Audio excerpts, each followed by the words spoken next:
مشروع القسم الحيوانات البيضاء والولودة.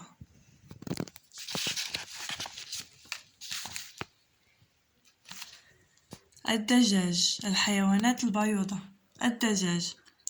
الدجاج الأبيض يعد من أفضل سلالات الدجاج، يمتاز بقوته على وضع البيض بكثرة في حال تزويده بالماء والطعام الكافي. الدجاج هو من الحيوانات البيضاء.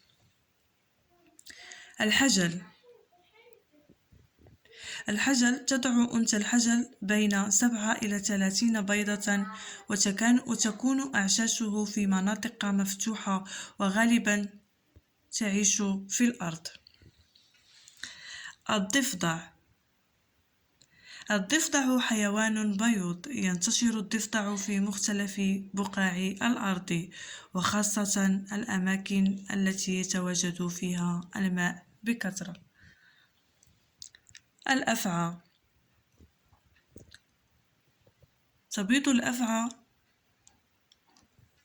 تبيض الأفعى البويضة كما هو الحال عند سائر الزواحف، إلا أنها تترك بيوضها خلفها وتمضي دون الالتفات لها، فتفقس البيوض ذاتيا وتكبر.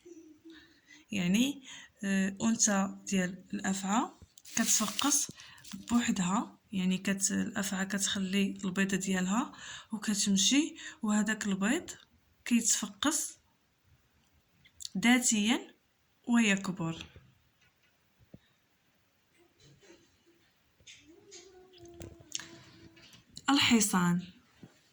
الحصان من الحيوانات الولودة.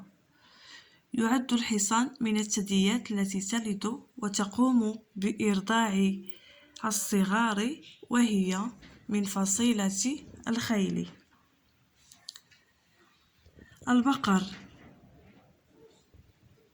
البقر أو الأبقار، ومفردها بقرة، حيوان ثديي مشتر، وقد وجدت أصلا في الطبيعة سائبة بشكل وحشي، وهي حيوان ولود. عندنا الجمل يمتلك رأس متوسط الحجم ذو شكل مستطيل، كما يمتلك عينين واسعتين، ويمتلك أرجل قوية وطويلة. كان هذا هو مشروع القسم.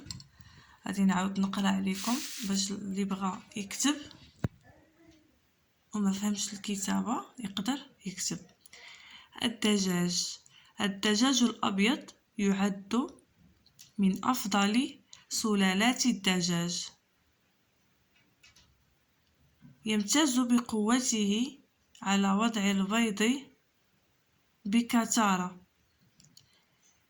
كيتميز لأنه كيوضع البيض بزاف في العام، كيولد بزاف في حال تزويده بالماء والطعام الكافي. يعني في حال إلا كان الدجاج كياكل مزيان وكيشرب الماء مزيان، غادي يكون يعني كيبيض مزيان.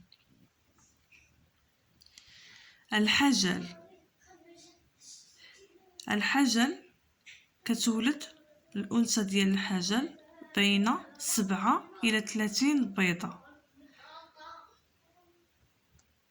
وكتكون الأعشاش نتاعو يعني في بلايص، يعني في الأرض، فوق الأشجار، يعني كتكون عشوائية. تكون أعشاشه في مناطق مفتوحة، وغالبا تعيش في الأرض.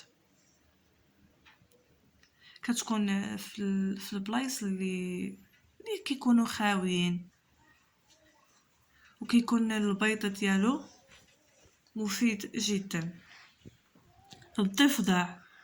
الضفدع فين كيعيش الضفدع بعد حيوان ولود، يعيش في الماء. الضفدع حيوان بيض، ينتشر الضفدع في مختلف بقاع الأرض، يعني في أي بلاصة يعني كان فيها مثلا الماء ولا شي بحيرة صغيرة ولا أي بلاصة، يعني تقدروا تلقاو فيهم الضفادع، يعني وخاصة في الأماكن اللي كيكون موجود فيها الماء. الأفعى. تبيض الأفعى البيوضة كما هو الحال عند سائر الزواحف. شنو كنفهمو هنا؟ يعني جميع الزواحف، الحيوانات الزاحفة كتكون بيوضة، إلى أنها تترك بيضها خلفها وتمضي دون الالتفات لها. كتولد وكتمشي، وهذوك البيض ديال الأفعى بوحدو كيفقس يعني ذاتيا وكيكبر بلا ما كتكون معاه، ولا بحال الدجاج الا بغى يفقس البيض ديالو خاصو يحضن على داك الدجاج مثلا الطيور. الافعى لا، كيكون يعني كيتفقس داك البيض بوحدو وكيكبر كيكبر. هنا صافي انتهينا من هنا الحيوانات البيضاء، وغادي نمشيو للحيوانات الولودة. عندنا الحصان او انثى الحصان، هي من الحيوانات الولودة، كتولد واحد الحصان صغير. هي من الثدييات التي تلد وتقوم بإرضاع الصغار، وهي من فصيلة الخيل. البقر أو الأبقار، ومفردها بقرة، حيوان ثديي مجتر كيجتر، وقد وجد أصلا في الطبيعة، سائبة بشكل وحشي، وهي حيوان ولود كتولد. الجمل كذلك هو حيوان ولود. الجمل يمتلك رأسا متوسطة، شفتوا الرأس ديال الجمل متوسطة الحجم ذو شكل مستطيل، عنده واحد الرأس صغير وعنده هذاك العنق غادي على شكل مستطيل. كما يمتلك عينين واسعتين، العينين ديالو واسعة، ويمتلك أرجل قوية وطويلة. كان هذا هو مشروع القسم المستوى الثاني من التعليم الابتدائي، الحيوانات البيوضة والحيوانات الولودة. أتمنى يكون عجبكم المشروع، واللي عنده أي تساؤل يقدر يخليه. كندير لكم هذا النماذج نتاع المشاريع تاع اللغة العربية أو الفرنسية للاستفادة، باش تعرفوا يعني كيفاش تهتموا بالملف، كيفاش تسوقوا الملف ديالكم.